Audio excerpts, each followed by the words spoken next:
देवराजसेव्यमानपावनं वृपङ्कजं व्यालयज्ञसूत्रमिन्दुशेखरं कृपाकरं नारदादियोगिवृन्दवन्दितं दिगम्बरं काशिकापुरादिनाथकालभैरवं भजे।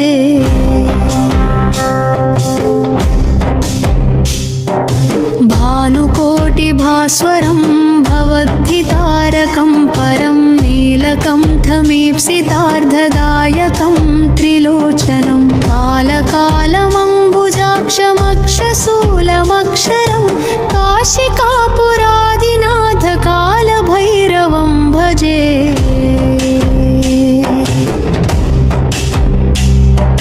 शूलटङ्कपाशदण्डपाणिमादिकारणं श्यामकायमादिदेवमक्षरं निरामयं भीमविक्रमं प्रभुं विचित्रताण्डवप्रियं काशिकापुरादिनाथकालभैरवं भजे।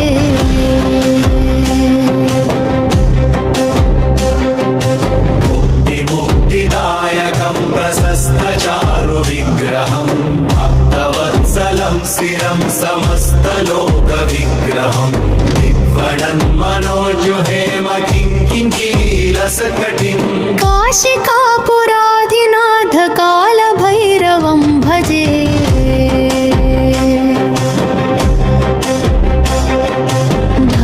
धर्मसेतुपालकं त्वधर्ममार्गनाशकं कर्मपाशमोचकं सुशर्मदायकं विभुं स्वर्णवर्णकेशपाशशोभिताङ्गमण्डलं काशिकापुरादिनाथकालभैरवं भजे। काशिकापुरादिनाथकालभैरवं भजे।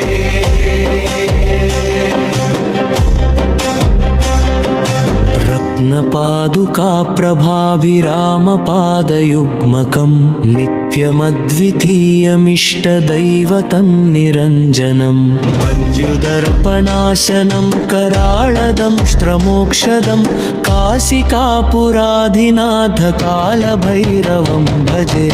अट्टहासभिन्नपद्मजाण्डकोशसन्ततिं दृष्टिपातनष्टपापजालमुग्रशासनम् अष्टसिद्धिदायकं कपालमालिकाधरं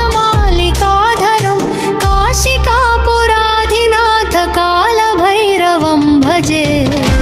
संघनायकं विशालकीर्तिदायकं काशीवासिलोकपुण्यपापशोधकं विभुं नीतिमार्गकोविदं पुरातनं जगत्पतिं काशिकापुरादिनाथकालभैरवं भजे।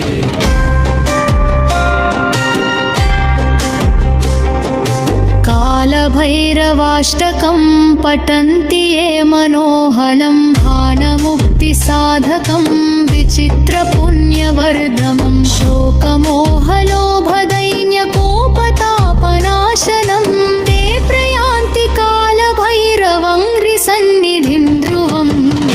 श्रीमत्परमहंसपरिव्राजकाचार्यस्य श्रीगोविन्द भगवत्पूज्यपादशिष्यस्य श्रीमच्छङ्कर भगवतकृपू श्रीकालभैरवाष्टकं सम्पूर्णम्।